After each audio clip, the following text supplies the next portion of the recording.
끝나서 돌아왔고요. 목이 조금 제가 좀 좋지 않아서 여러분들 좀 듣기 좀 거북하게 좀 양해 부탁드립니다.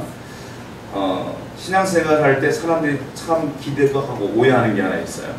그게 뭐냐면 내가 예수님을 믿으면 나에게 분명히 어려움도 하나도 없을 것이고 늘 행복할 것이고 편안할 것이고 평안할 것이라는 오해 아닌 오해를 할 때가 많아요. 근데 가끔 간증들을 들어보면 어떻게 교회를 다니게 되었습니까? 물어보면 어떤 분들은 내가 이런 병이 있었는데 고침받아서 왔어요 하는 분들도 있고 이런 문제가 있었는데 이렇게 해결해서 왔어요 하는 분들도 있어요. 자, 그런데 그것이 영원히 지속되면 좋겠는데 그렇게 교회 다니고 신앙생활을 시작했더라도 어느 정도 신앙이 좀 우리가 연수가 쌓이게 되면 오히려 고난이 가중될 때도 있고 힘들 때도 있고 평안하지 않을 때도 있고 두려울 때도 있고 근심과 염려 가운데 빠질 때도 있고 그래서 우리는 늘 고민하죠. 내가 정말 잘 믿고 있는지 아니면 하나님은 살아계신지 아닌지 내가 가졌던 믿음이 진짜인지 아닌지 헷갈리기 시작해요. 제가 결론부터 말씀드리자면 신앙생활은 원래 어려운 거고요. 고난은 원래 있는 거예요. 언제까지 내가 이 땅을 하직하는 그날까지 고난이 있는 거예요. 염려가 있는 거예요. 그것을 기억하지 못하면 많은 사람들이 신앙을 오해할 때가 너무도 많다는 거예요. 오늘 제가 이 얘기를 왜 시작하냐면 오늘 본문의 주인공이었던 그 아브라함도 엄청난 믿음으로 시작을 해요. 그런데 어떤 현실을 만나면서 그 믿음이 와르르르르 무너지는 걸 보게 돼요. 그러면서 그가 또 다시 한번 회복하는 장면도 보게 돼요. 우리는 이 아브라함을 통하여 과연 신앙이 무엇인지 믿음이 무엇인지를 다시 한번 바라봤으면 좋겠어요. 먼저 아브라함을 이야기해보자면 대단한 분이에요. 왜냐하면 갈대아 우르를 떠나 하나님이 지시하실 땅, 하나님 말씀하신 그 땅을 아무것도 바라보지 않고 그냥 날아갔잖아요. 제가 몇 번을 설명드렸는데 갈대아 우르는 우리가 잘 알고 있는 티그리스, 유프라테스 강 사이에 있는 초생딸 모양의 굉장히 비옥한 땅이었어요. 메소포타미아 평지라고 유명한 땅이었어요. 그러다 보니까 거기 문명이 발달되었고 거기는 세계 최대의 도시국가가 건설된 후 굉장한 곳이었단 말이에요. 그분이 거길 떠나 옆에 있는 하란으로 갔어요. 그리고 아버지가 죽자마자 나머지 형제들은 남아있음에도 불구하고 본인만 가나안 땅으로 올라가지 않아요. 대단한 믿음이에요. 이 믿음을 히브리서 기자는 이렇게 표현하고 있거든요. 아마 없을 것 같은데 히브리서 11장 8절을 한번 성경을 보세요. 히브리서 11장 8절입니다.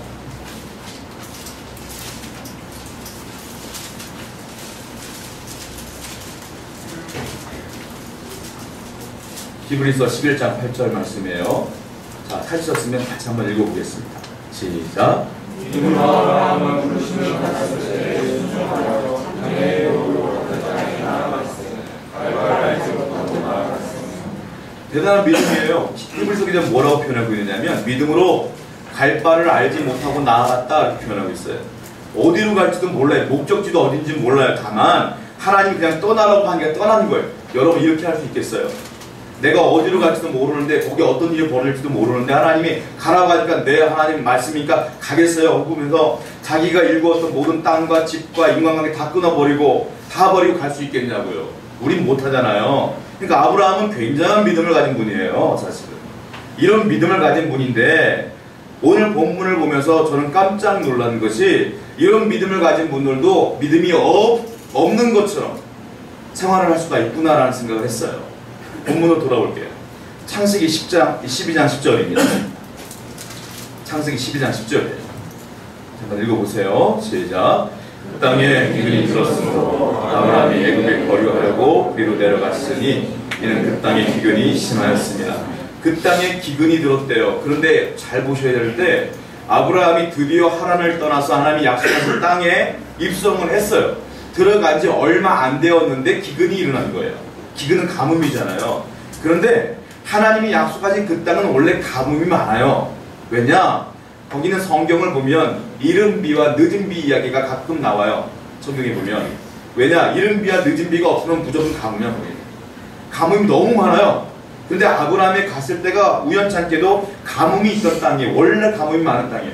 비옥한 땅이 아니에요. 좋은 땅이 아니에요. 비옥한 땅은 아브라함이 떠나왔던 갈대아 우르가 훨씬 더 비옥해요. 근데 하나님이 약속하신 땅은 비옥할 줄 알고 갔는데 하나도 비옥하지 않아요. 가뭄이 있어요. 그런데 우리는 이 10절 말씀만 보고 아브라함이 떠났구나라고 오해하시면 안 돼요. 왜냐? 더 큰 문제가 있었어요. 9절 말씀이에요. 그 위에 9절 말씀 한번 보시겠습니다. 시작. 점점 남방으로 옮겨가다가. 우리는 성경을 통독할 때 이 부분을 그냥 넘어갈 때가 많아요. 너무 쉽잖아요, 이해하기가. 아브라함이 도착했는데 점점 남쪽으로 내려갔나 보다. 그 다음에 기근이 왔구나 라고 이해할 수 있는데, 사실 9절 말씀은 그런 말씀이 아니에요. 무엇이냐면 남방으로 옮겨간 것은 아브라함의 의지로 옮겨간 게 아니에요. 무슨 말이냐? 아브라함이 가나안으로 들어갔는데 어떤 일이 벌어졌냐면 이미 거기에는 원주민들이 있었어요.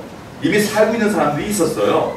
근데 그 사람들이 아브라함을 딱 보자마자 우리 가족이 아니야, 우리 시족이 아니야, 우리 민족이 아니야. 그러니까 어떻게 하겠어요? 배격하는 거예요. 배격하니까 아브라함이 머물 수가 없어요. 쫓겨나가서 지금 남쪽으로 내려가고 있는 9절 말씀인 거예요. 지금 아브라함은 머물질 못해요. 정착을 못해요. 사람들이 자꾸 핍박을 하는 거예요. 그래서 하나님의 말씀을 따라서 왔는데, 하나님의 말씀은 뭐냐면 가나안 땅을 통째로 준다는 게 약속이었거든요. 근데 와보니까 이미 누가 살고 있고, 근데 그들이 주인이고, 그들이 나를 못살게 굴고 못살게 하고, 그러니까 아브라함이 어떤 생각을 가졌겠냐고요. 여기 옮겨오면서 이거 이상하기 시작한 거예요. 하나님의 약속이 거짓인가 의심 안 되겠냐고요. 그때부터 아브라함의 신앙은 흔들리기 시작합니다. 심각한 거예요. 다 버리고 왔는데 지금. 거기다가 10절 말씀 보니까 가뭄까지 들었잖아요. 아브라함은 고민할 필요가 없어요. 이제 하나님은 안 계시는구나 결론 나올 수밖에 없어요. 그런데 사도행전 7장을 보면 이걸 조금 더 구체적으로 설명해요. 7장 5절 보세요. 스데반이 죽기 전에 마지막 설교를 합니다. 사도행전 7장 5절에 한번 읽어볼게요. 시작.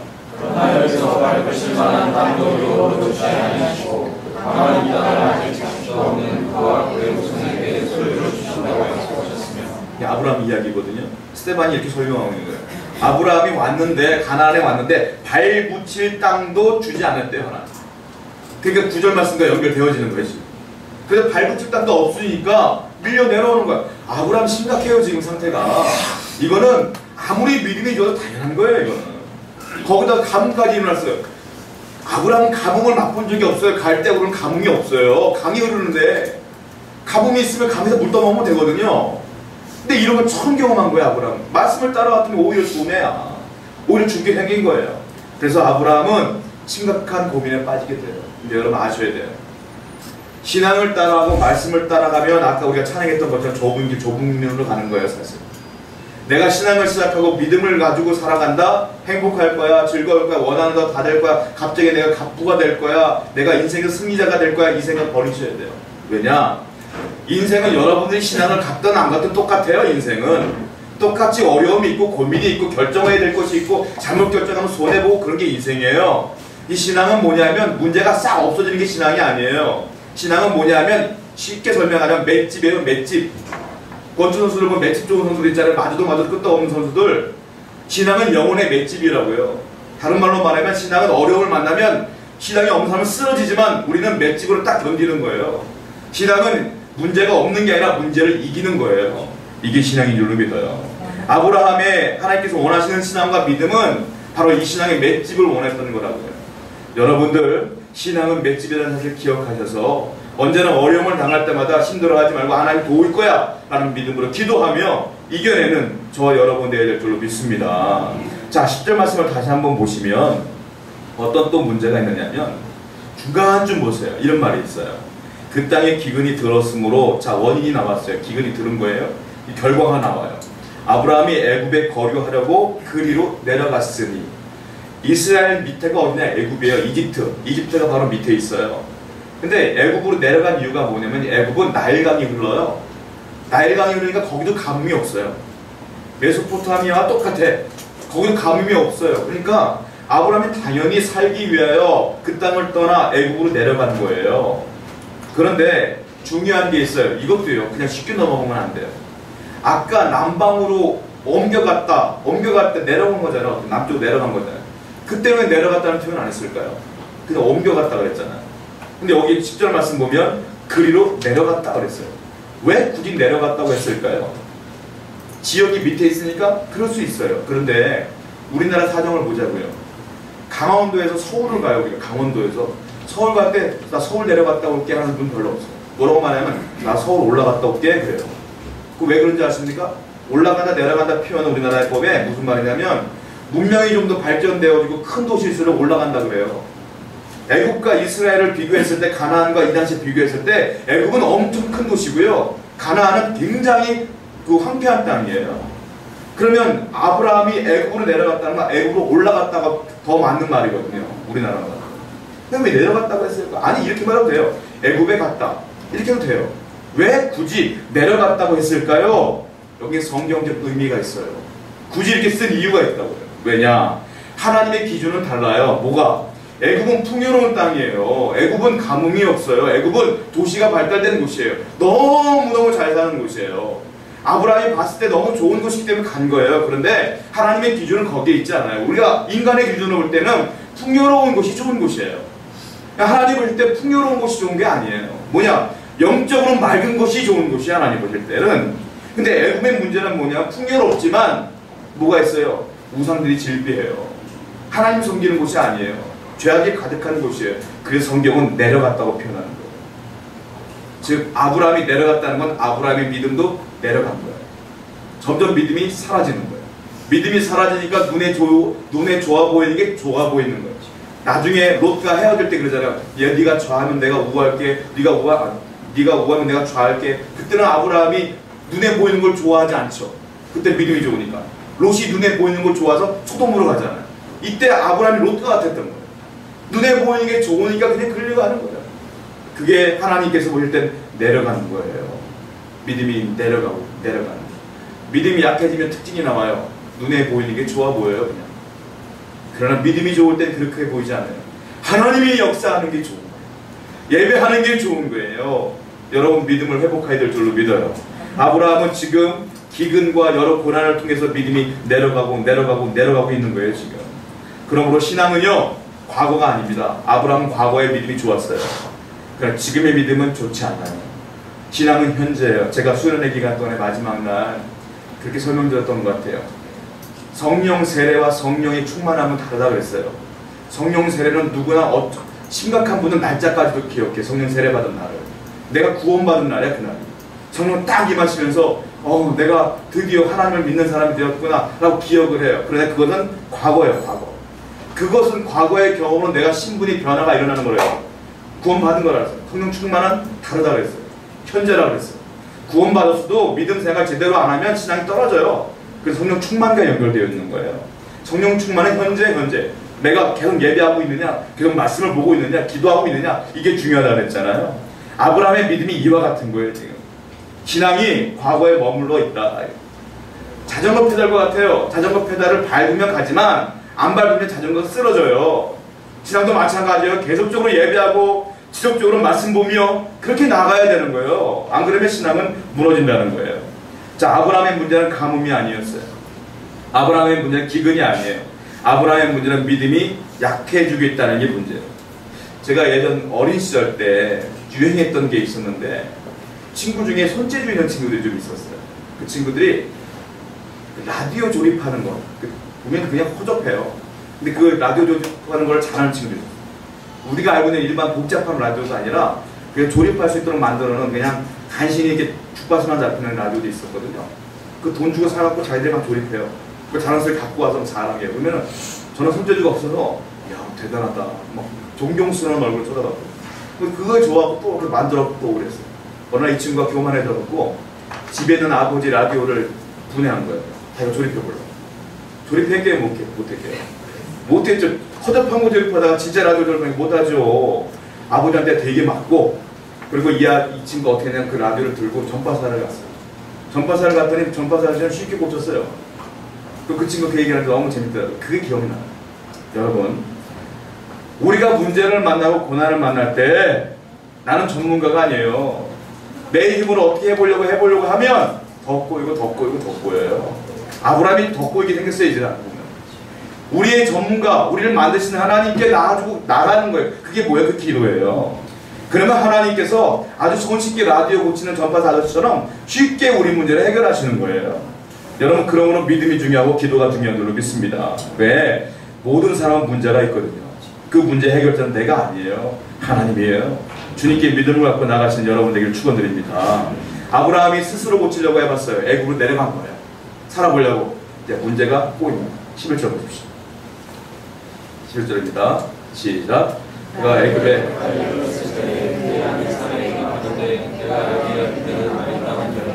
내려가다 보니 고민이 생겼어요. 내 아내 사라가 너무 이뻐요. 남편 눈에 이쁜 와이프는 별로 없는데 진짜 이뻤나 봐요. 이뻐요 지금. 너무 이뻐요. 근데 우리들은 오해하죠. 아니 사라가 이때 나이가 65세예요. 아브라함은 10살 차이 나거든요. 아브라함은 75세 하나를 떠났으니까. 10살 차 65세면 할머니인데 왜 이렇게 이쁠까 했지만 이 당시 상황을 보면 그렇지가 않아요. 왜냐? 이 당시 평균 연령이 몇 세냐? 100수십 그렇잖아요? 그러면 우리나라 연령이 40대면 중년이라고 하는데 100수십 대 사는 사람들이 65세면 중년이에요. 중년. 할머니 아니야. 중년이고요. 거기다가 아브라함과 사라는 왜 가나안 땅에서 밀려 내려갔느냐면 애굽으로 내려갔는데 어떤 일이 벌어지냐면 이 사람들은 셈족이야. 얼굴이 하얘요. 이 두 사람. 그런데 가나안은 이집트 사람이에요. 이집트 사람 보였죠? 거무튀튀해요.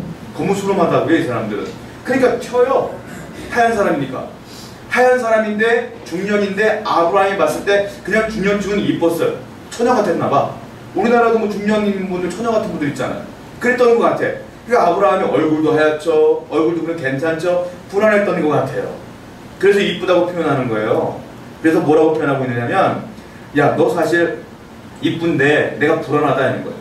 아브라함이 결정해서 나왔는데 지금 불안하는 거예요. 그래서 조치를 취하는데 12절과 13절에 조치를 취해요.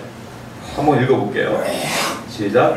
애굽 사람이 그대를 볼 때에 이르기를 이는 그의 아내라 하여 나는 죽이고 그대는 살리리니 원하건대 그대는 나의 누이라 하라. 그러면 내가 그대로 말미암아 안전하고 내 목숨이 그대로 말미암아 보존되리라 하니라. 그랬던 것 같아요. 그 당시는 이쁜 여자가 있으면 남편을 죽이고 빼앗는 것이 어쩌면 관습처럼 돼 있었던 것 같아요. 그러니까 아브라함이 불안했던 거예요. 그래서 했던 게 뭐냐면 사실 당신 나하고 친척 관계 아니냐, 내 사촌 동생 아니냐, 그러니까 누이라고 해라. 누이라고 하면 내가 안전하고 너도 안전할 거니까 누가 너 뺏어가지 않을 거니까 그렇게 하는 게 좋지 않겠냐. 자기가 머리를 굴려보는 거예요. 그러니까 이 결론이 너무너무 근사했던 거야. 얼마나 많이 고민했겠어요. 고민하고 나온 결론이 이거였어요. 한마디로 말해 머리를 굴리고 IQ가 굉장히 높았던 것 같아 아브라함이. 그리고 잔머리를 막 굴려보는 거죠. 근데 문제가 나중에 꼬이게 되죠. 어떻게 꼬입니까? 여러분 14절과 15절 보십시오. 시작. 아브라함이 애굽에 이르렀을 때에 애굽 사람들이 그 여인이 심히 아름다움을 보았고 바로의 고관들도 그를 보고 바로 앞에서 칭찬하도록 그 여인을 바로의 궁으로 이끌어가자. 큰일 났어요. 바로 이집트의 파라오가 이쁘다는 소문을 듣고 하얀 여자가 나타났더라. 데려가 버린 거예요.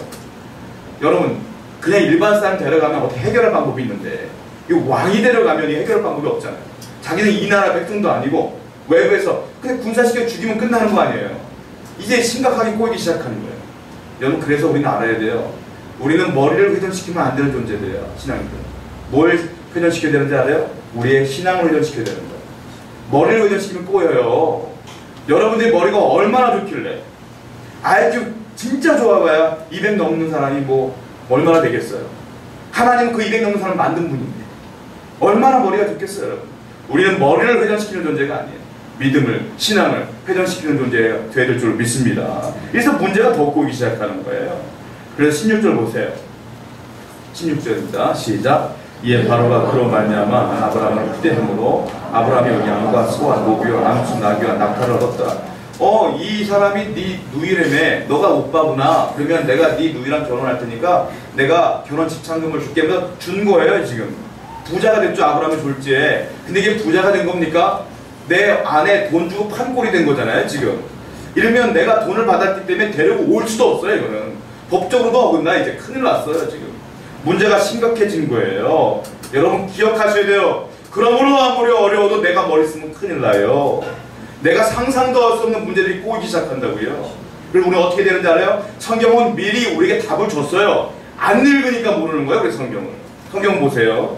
시편 이사야 2장 22절입니다. 이사야 2장 22절 한번 읽어보겠습니다. 시작.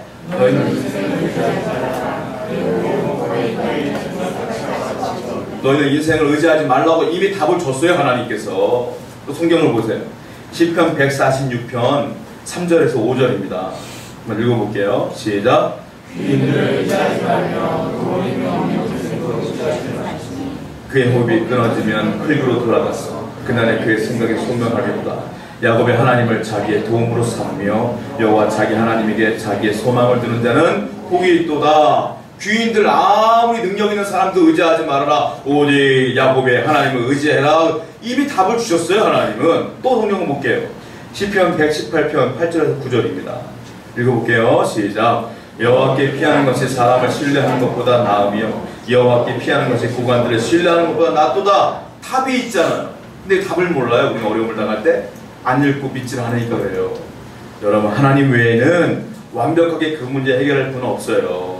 목사님들 가운데 이런 얘기들 종종 해요. 뭐라고 말하냐면 사람 돈은 반드시 후유증이 있습니다. 그러나 하나님 돈은 후유증이 없어요. 이런 말이 있습니다. 무슨 말인지 아세요? 성도님들이 나한테 돈을 자꾸 찔러주고 그러면 반드시 거기에는 목적이 있다는 거예요. 그러니까 잘 받지 말아요. 목사님들이, 목회 선배들이. 그러나 내가 기도하는데 전혀 알지 못하는 사람들이 뭐 통장으로 입금되거나 어려울 때 그런 일이 벌어지는 건 하나님이 주는 거니까 받으라는 거예요. 왜? 그건 후유증이 없대요. 이거 비슷한 거예요. 하나님 의지해야지 후유증이 없어요. 할렐루야. 사람 의지하면 문제가 생긴다. 여러분, 머리 쓰기 시작하면 큰 문제 생겨요. 그런데 아브라함은 이제 머리를 쓸래야 쓸 수가 없어. 왜? 왕이 데려갔습니다. 돈 가져갔으니까 이제 할 수 있는 게 아무것도 없어. 그런데 그때 하나님이 역사하세요. 이게 참 은혜예요. 17절 보겠습니다. 17절 시작. 여호와께서 잠잠했던 하나님, 기근이 있어도 가만히 있던 하나님, 남방으로 쫓겨나가도 가만히 있던 하나님, 이제 손쓸거리가 전혀 없으니까 그제서야 이래요. 그제서야 바로에게 나타나서 왕보다 높은 분이 누구겠어요? 신이죠. 신이 등장을 하는 거야. 바로한테 나타나고 뭐냐면 막 겁을 줘요. 너 이 여자 취하면 너 큰 장 내릴 거야. 이렇게 말하는 거예요. 창세기 20장 보면 제가 이 얘기 좀 안 하려고 했는데 아브라함이 또 똑같은 짓을 범해요. 창세기 20장에 아비멜렉에게 또 뺏겨 살아요. 또. 근데 그때는 뭐라고 말하냐면 하나님이 나타나서 너 죽일 거야 직접 말씀하셨어요. 그러니까 죽기 싫어가지고 놔줘요. 살아요. 그래서 그때 또 실수를 나중에 하게 되는데 나중에 한참 있다가 또 잊어먹을 만하면 또 버려져요. 또 사건이. 자, 이때도 똑같았을 것 같아. 분명히 바로에게 너 죽일 거야 하나님 했을 것 같아. 그러니까 무서워가지고 이 아내를 놔주는데 바로 입장에서 억울하죠. 근데 아내인 줄 알았나? 몰랐죠? 억울하죠. 억울하니까 한마디 하고 싶은 거야. 그 아브라함 불러요. 얘기하기 시작해요. 18절과 19절입니다. 한번 읽어볼게요. 시작.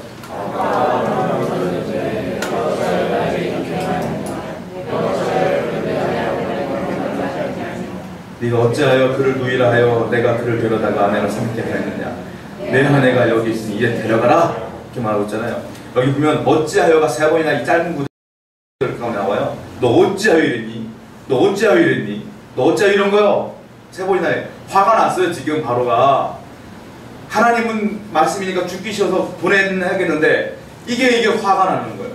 그래서 아브라함을 심하게 문책하는데 아브라함이 제가 이래서 이랬습니다라는 대답이 없어요. 묵묵부답이죠. 할 말이 있어야죠. 한마디로 말하면 망신 나오고 있는 거예요. 그리고 누가 고통당했어요? 사라가 뭔 죄입니까?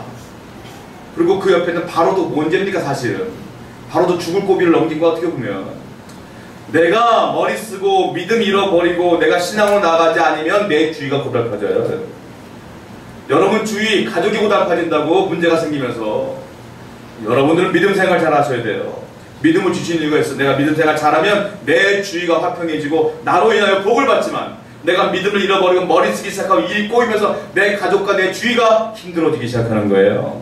당연히 여러분은 그러므로 신앙을 지켜야 될 줄로 믿습니다. 자, 20절 말씀 볼게요. 시작. 바로가 사람들에게 그의 일을 명하니 그들이 그와 함께 그의 아내와 그의 모든 소유를 보내었더라. 이것도 오해하면 안 돼요. 사람만 준 것이 아니라 어차피 줬던 물질 있잖아요. 바로가 그것도 그냥 가져가래요. 그냥 돌려줄 것도 가져가래. 그러니까 사람들이 눈이 휘둥그레고 야 아내도 다시 돌아갔고 돈도 더 많아졌네, 더 부자가 됐구나 라고 생각하면 안 돼요. 아브라함이 그 양들을 볼 때 어떤 마음이 있겠어요? 야 부자가 됐구나 그러겠습니까? 저 양이 나에게 수치예요. 저 소가 내게 수치야. 내가 저것 때문에 아내 팔아먹었구나 늘 생각나는 거예요. 나 같으면 한번 잡아먹고 끝냈을 거예요. 그냥 안 보이게 계속 보이는 거예요. 하나님은 하나님은 내가 죄를 짓거나 어려움을 당하고 실수를 하면 그냥 완전히 말끔하게 해결해서 끝나는 게 아니에요. 자꾸 회개하라고 남겨놔요. 남겨놔. 상처를 남겨놔. 그래야지 우리가 회개하니까. 우리에게 흔적을 남겨놓는다고요. 여러분, 그러므로 항상 하나님 앞에 떳떳이 살기 위해서는 늘 말씀 앞에 엎드려 살아야 돼요. 우리는. 할렐루야. 아브라함은 이것이 그의 수치가 돼요. 나중에. 자, 또 하나 생각해 볼 게 있습니다. 저는 그렇게 생각해 봤어요. 만약에 기근이 있었을 때 아브라함이 애굽에 안 내려갔다면 아브라함 굶어 죽었을까? 혼자 생각을 해봤어요. 결론이 나왔어. 나름대로 죽지 않았을 것이다. 안 죽었을 것 같은데? 왜냐? 성경을 보니까 이런 굶어 죽기 일보 직전의 사람들이 너무 많이 나오더라고요. 엘리야 도망가다 먹을 것 없이 짐도 다 도망가고 그 이세벨에게 도망가다가 죽기 일보 직전에 하나님이 뭐라고 나타나서 뭐 해줬어요? 떡 주고, 까마귀를 통하여 떡 주고, 고기 주고. 그러지 않습니까? 그럼 그거 먹고 살잖아요. 엘리야가. 또 이스라엘 사람들 광야에서 물 없을 때, 먹을 거 없을 때 뭐 줬어요? 만나 주고, 고기 먹고 싶다니까 메추라기 주고. 하나님이 다 먹이시고 입히셨어요. 저는 아브라함도 하나님 말씀대로 거기 머물렀으면 분명히 기적 같은 게 벌어졌을 걸 믿어요. 근데 아브라함은 그걸 못 기다린 거예요. 여러분, 그렇습니다. 문제가 생기면 내가 머리 쓰면 안 되고 오히려 하나님과 밀착돼야 돼요. 밀착될수록 하나님께서 역사하시는 거예요. 우리 또 유치한 또 발산할 수 있어요. 아니 그러면 감흥을 처음부터 주시지 말지 왜 그랬습니까? 라고 우리가 유치찬란하게 질문을 할 수가 있어요. 유치한 거예요. 왜냐? 하나님은 사람들의 믿음을 달아보시는데 뭘 통해 달아보시냐면 고난을 통하여 늘 달아보셔요. 얘가 정말 이 고난 가운데 나를 섬길 수 있느냐 없느냐를 늘 달아보시기 때문에 이거 유치한 질문인 거예요. 그러니까 신앙에는 늘 고난이 있는 거예요. 그 고난 가운데 그래도 믿음을 지키면 하나님께서 가만히 계시다가 역사하시는 거예요. 아브라함의 그 시험 가운데 있었는데 아브라함이 통과를 못한 것뿐이지. 그런 거예요. 생각해 볼까요? 다니엘 보십시오. 너 하나님께 절하면 사자굴을 쳐놓을 거야. 이거 시험이에요. 고난이에요. 어떻게 할까요? 선택을 합니다. 절합니다. 예배합니다. 그때 하나님께서 사자굴이 떨어졌어요. 사자가 있었네요. 그때까지 고난이에요. 큰일 났구나. 죽었구나. 근데 그 순간 하나님이 사자의 입을 딱 봉하지 않습니까? 우리 하나님 그러신 분이에요. 또 한 얘기를 해볼까요? 바울이 복음을 증거하다가 빌립보 감옥에 신라와 함께 갇혀요. 감옥에 갇혔다고요? 이제 내일이면 재판받고 죽을 수 있는 거예요. 그 당시 재판은 그랬으니까요. 그런데 거기서 뭐합니까? 바울이 옥에 갇힌 상태에서 신라와 함께 찬양하고 기도해요. 예배해요. 내일 죽을 사람이 기도하고 예배할 때 어떻게 해요? 옥문이 열리니까 탈출을 다 탈출했어요. 제수들이. 간수장이 옆에 있다가 문이 열린 걸 보고 스스로 목숨을 끊으려고 그래요. 나 이제 죽어야 되겠구나. 문책당하면 어차피 사형인데 스스로 목숨을 끊자. 그 순간 바울이 나타나죠. 나 안 도망갔어. 그리고 그 사람이 딱 보더니 바울을 보고 왜 안 도망갔어? 이런저런 얘기하다 복음을 듣게 돼요. 바울을. 그가 회개해요. 너무 좋으니까 바울을 데려다가 자기네 집으로 모셔요. 바울이 그 식구들 앞에 복음을 전해요. 그 식구들이 변화돼요. 그리고 어떤 일이 벌어지는지 아세요? 그 간수장의 집과 자주장사 루디아라는 여인이 있어요. 복음으로 변화된 여인이야. 그 여인과 합쳐서 교회를 시작해. 이 두 가족이. 그게 빌립보 교회예요. 그래서 그 빌립보 교회가 유럽의 전초기지 역할을 감당하게 돼요. 이런 기적들이 벌어진다고요. 바울은 그 고난 가운데 하나님과 더욱더 밀착했던 일이 벌어지는 거 아니겠어요? 여러분, 우리는 어려울수록 하나님과 가까워야 될 줄 믿어요. 그럴수록 하나님께서 역사하실 줄로 믿습니다. 힘듭니까? 어렵습니까? 하나님께 더 가까이 가는 저 여러분들에게 축원드립니다. 우리 함께 찬양.